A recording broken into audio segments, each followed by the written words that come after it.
The views expressed on the Nova Society are those of the panelists and guests and do not necessarily reflect the views or opinions of the Phoenix Research Institute or any institution which any panel member is associated. Reproduction or dissemination, other than for the purpose of education or information without the express written permission of the Phoenix Research Institute or Nova Society Media, is strictly prohibited. Welcome back to the Nova Society. I'm your host, Dr. Brooklyn Ann Weldon, and I'm here with your favorite panel. What the hell are those guys again? The only panel. Yeah. Your favorite panel. And mine, Dr. Scott Gershwer and Dr. Mark Bound. Today, our panel will again be answering listener emails, and our question comes from Yassi, who lives in South Carolina. And Yassi asks, as I write this, Israel has yet to approve the ceasefire deal with Hamas. What are your thoughts as to why they are, or if they are, stalling? The deal seems to me rather straightforward. A ceasefire for hostages as a first stage. Well, Scott, So, what was the question again? Is it going to happen? Is it happening? I think they're saying it's going to happen, but everything keeps changing. It's like shifting around a little bit. Yeah. Well, the question was that as he was writing the question, Israel had yet to approve the ceasefire. I understand now that Israel, I think, has approved the ceasefire, but I don't know, Netanyahu had to have them vote to approve the ceasefire. Maybe they have now. And Yeah. But I don't know. From what I've heard, at least, the view is that Netanyahu is likely to simply have it last as long as he needs it to, and then when it no longer benefits him, he will backtrack and do what he wants to do. I don't know what your thoughts are. Yassi, the idea here was that Netanyahu couldn't move forward with this because there are right wingers in his party or in other parties that he's got in his coalition who are more right wing than he is, and who don't want any kind of peace with any Palestinians at all, and who probably have assimilated the idea that there aren't going to be live hostages coming back to Israel, and that they're okay with that, and that if Netanyahu made this deal, they were going to leave his coalition and leave him hanging, in which case he would be vulnerable to a vote of no confidence and another general vote to replace him, which probably should happen anyway. I know that as we speak, the fighting continues there. Israeli attacks are ongoing, and in Gaza itself, and that I don't know, I think at some point early tomorrow morning, it's Saturday right now here where we're recording this, by Sunday morning at about 8 o'clock, which will be about 1:30 in the morning our time, 3 female civilian hostages will be released, and after they're released, the ceasefire goes into effect. I believe that is the current status. By the time you hear this, unfortunately, the situation will have changed, and hopefully for the good and not the bad. Do we know, Scott, how many hostages remain alive? And are these female hostages who are to be released living hostages? Yeah, presumably the 3 that they're going to be releasing at 8 o'clock in the morning are living females, and that in return and there will be another 30 hostages released shortly thereafter, and that about 2,000 Palestinian prisoners are going to be released on the other side. So there's as usual, a huge disparity in the numbers, which I suppose reflects each organization's value on life. It is very uneven, but 33 hostages in all in this phase of the ceasefire agreement are expected to be released, all of them living. Yeah, that really might be what what the calculation was is how many are truly living. And this is the first stage. The first stage is, as Scott said, 33 hostages and a very just different number of prisoners coming out of going back into Palestine. And yeah, I think the reluctance was kind of twofold. Number one, there wasn't that total victory that the Israelis thought that they were going to accomplish. And I think a lot of that came from, first of all, the difficult situation on the ground. Even though this is a small area, this is not an easy fight. Street to street, door to door is not an easy fight, especially when you've got tunnels and things like this. I don't think they miscalculated that. I just don't think that they factored all of that in. And then the pressure from around the world about what was going on, about the humanitarian crisis. So there was a lot of pressure on Israel in regards to this. And we've said this so many times before on this podcast. Israelis, when it comes to blowing somebody up in a hotel that's in Iran, from those covert operations, they're very, very good. Now, I'm not saying they're not very, very good militarily, but they're better at the other. They are far better. They're more accomplished at the other. And the fact is that I think that Netanyahu, his fear is that his coalition is very diverse. He's got the very far right. He's got the right. He's got the center right. He's got these people he's brought together. And I did see, and yes, Netanyahu did agree to it, and I believe it was the interior minister or the one of the ministers who said, I love Bibi Netanyahu. I will support him to be the prime minister, but signing this deal, I have to leave the government. Well, that's something that he faces. You can't lose too many. You just cannot. It's sort of like the American Congress right now, the House of Representatives. You can't lose too many. Can't have too many defectors before your government collapses. So I think that had to be taken into consideration. Your question about whether hostages are alive, I think that's still a question out there. I think it's a very good sign that this first transfer of hostages for the ceasefire, I think the number says at least we know that many are alive, which is a positive. I wish it was more because I think there's a total of 130 something still left. So you got to hope, we sit and hope that there are more, but at least this gives us hope for 33 human beings that are presumably still alive, and that's good. That is good. Now, hopefully they all are, but I don't think anyone, either internationally or within Israel, believes that all the hostages that are being held are still alive. And so we have to see how this goes. And I think that's one of the questions seems straightforward, but that's only the first part. All the rest of it seems very vague. It's going to be one of those things as it plays itself out to see how this goes.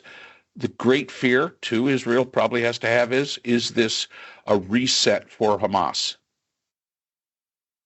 Does this offer them that time out to where they can regroup and strengthen? And that's something that is a total unknown. So what does this do then to a possible two-state solution, especially with the Trump regime coming in? Oh, wow. Oof. Yeah. I don't think there's a two-state solution in the offing, especially given Trump's one-sidedness in this, conflict. So I'll suggest that it's going to go along the way it's been going along for a while. The more likely thing that would happen would be the utter expulsion of Palestinians from the West Bank and Gaza at the end of a gun, unfortunately, more likely than some kind of two-state solution. And again, everything that goes along with that, including destabilized governments in Egypt and Jordan, just at a time when Syria seems to be binding its wounds, more chaos in the Middle East. Never a good thing. No, if Trump approaches this like he does just about everything else as transactional, that is not going to work. It simply cannot work. This is not transactional. This is international relations, and I'm sorry, but this like so many other fields are way out of his league. And no, transactional will not work. And I would caution the people of Israel that when a transactional plan is put out there, it may sound like a good idea. But if you think the idea through, think through the processes, all the different avenues that can go, most transactional plans only have A or B. Yes, it's successful. No, it's not successful. This has to be way more than that. And I totally agree with Scott. This has ramifications for the entire region. And unfortunately for Syria, who's beginning to get they're just in the early stages. They don't need this. This is not something that they need. And the Egyptians and all those countries, this is just not something they need. And if you notice, the countries that are helping with this are the countries that are to the east of Israel, not to the west. Of course, other than Iran. So, those countries that are bordering, on this conflict, on that side where Gaza is, they're the ones that could feel the brunt, and it could destabilize. And that's a big region to destabilize. A lot of countries in there, and it's always been a conflict area, and this could just make it even worse. So, how quickly do you expect the Palestinians then to be removed? I mean, with everything else that Trump is supposedly going to be doing on day one, I mean, is this area a priority? Or do you think things will linger the way they are now and then the fighting will start up again?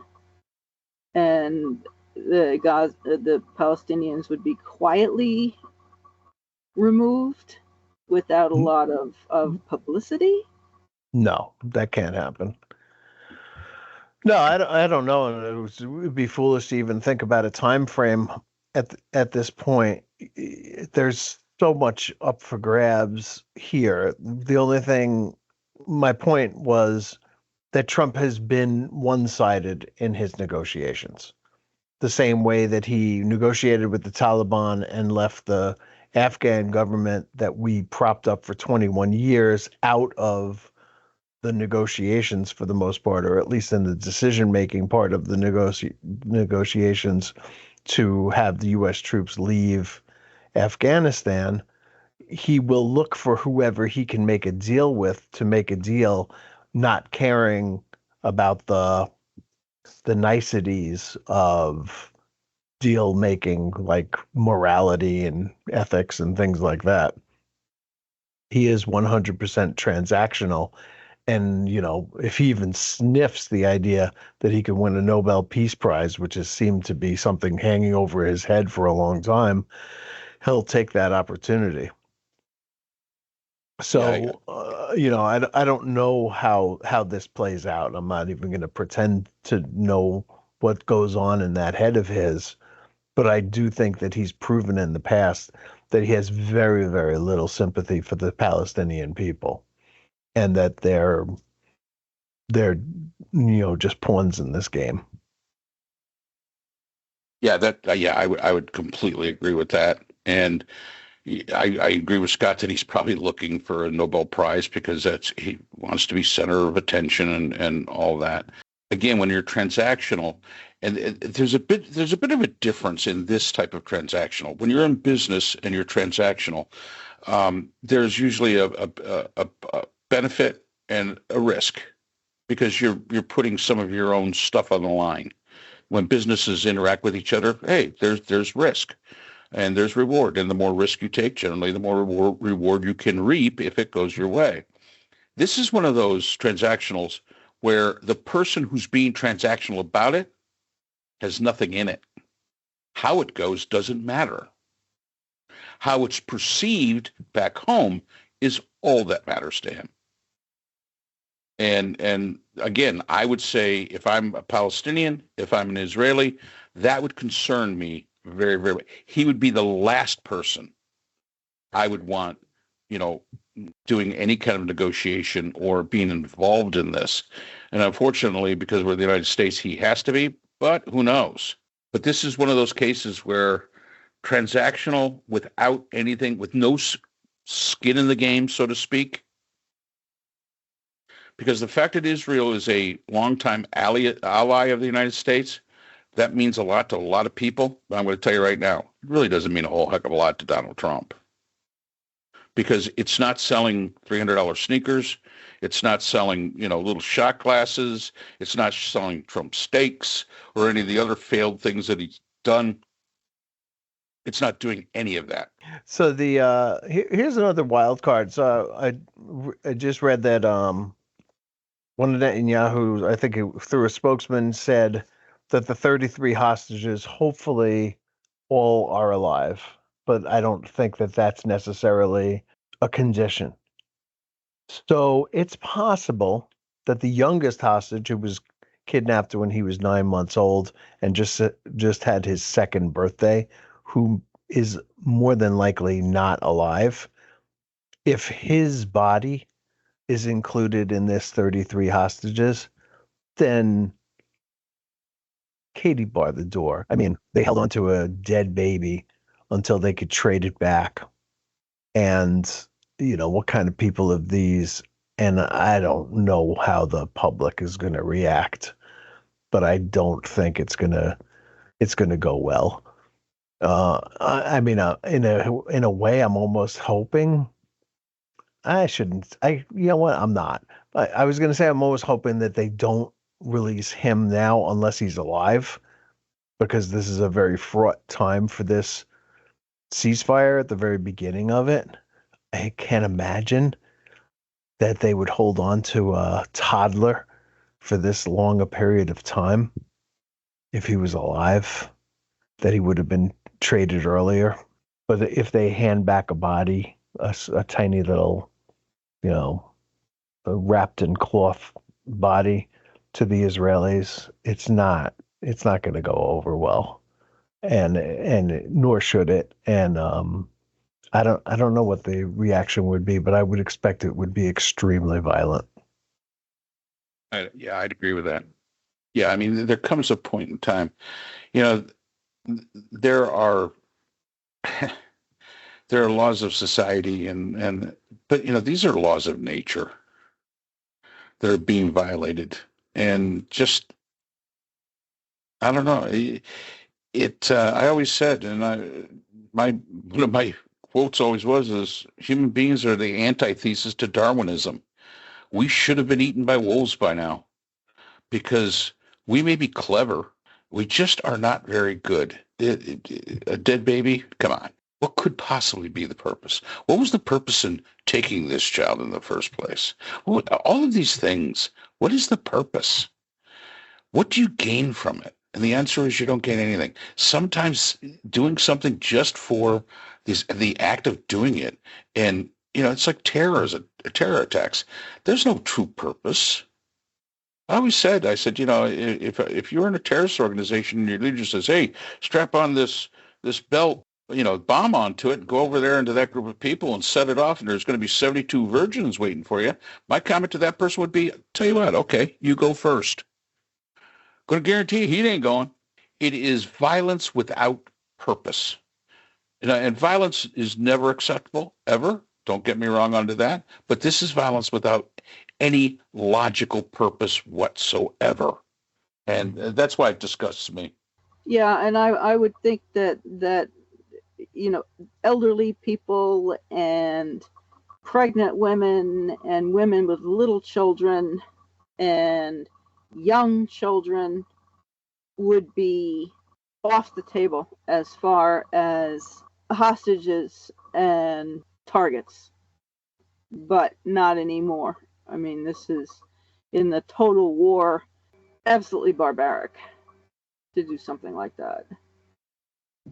So the fact that Netanyahu is not expecting to have all individuals being alive is not exactly a harbinger of hopefulness here. Right. He said in the same speech that they have that if they have to renew fighting, they'll do it with new weapons and new tactics that they've developed. So yeah, I mean this could end really badly. I mean, nobody should be trying to take credit for this. This is an ugly deal. It's been an ugly situation. I'm sure we're going to get hammered by some people out there who are saying, hey, you're so concerned about one Israeli baby, but what about all the Palestinian babies who are dead in Gaza? And you are 100% correct. The only thing is that this baby was taken on purpose, live intimately, not bombed from above, not placed there by his own people as fodder for bombs and gunfire. And there is kind of a difference there, I think. Oh yeah, there's definitely a difference. Bombing is indiscriminate. It's whoever's in the way, but it can be discriminate. But it all depends on the people who you're bombing. The Palestinian leadership, the Hamas leadership, could have very easily made sure that all those children were in a safe place. They could have very easily made sure of that. They chose not to. They're using human shields. And I think, there's beginning to grow a growing call. And I've noticed it in the classes that I teach and some of the students. I think, and it's this younger generation, and I always say my great hope is on the younger generation. They're going to have different ideas than we do. But there's becoming this idea of the only way to defeat evil is to be evil one time. Just once. You want to be barbaric? We will bring barbarism down upon you as if it is God's own thunder. And then you're gone. And the hope is that you can go back. And what was it? Nietzsche always said, beware those who fight monsters, because when you look into the abyss looks back. Yeah. And I think that's something that we all have to remember. That's why I named my Substack When Virtue Sleeps. It's another quote by Nietzsche. When virtue sleeps, it'll awaken more refreshed, or thereabouts. Yep. And the idea that, we're going to take a break from virtue for now. Crazy. It is. But that is where we are headed, I believe. Yep. I believe it is. And I think it's just a new generation that's going to do it. Because like I said, the classes that I have, some students are really expressing the fact of we need to eradicate ourselves of the cancer first. And then maybe we can heal. And again, my fear is that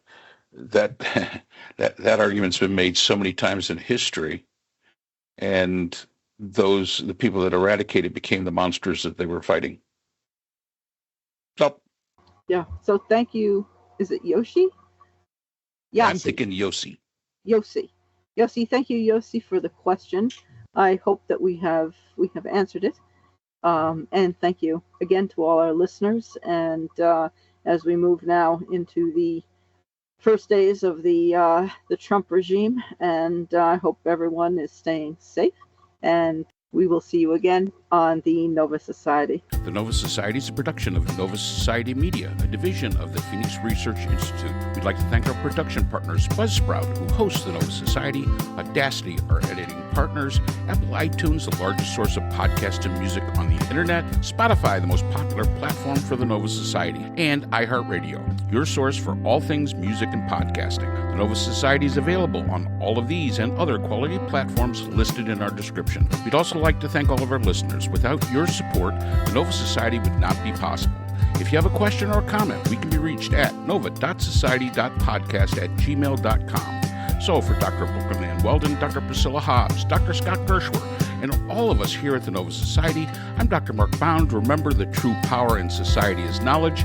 Thanks for listening, and we will see you again next time. We'd like to thank our sponsor for this episode, the Journal of Interdisciplinary Conflict Science. The JCIS is an open journal for upcoming scholars. The JCIS is currently accepting article submissions on an ongoing basis. JCIS is a publication of Nova Works, a scholarly repository at Nova Southeastern University. A link to the journal is in our description.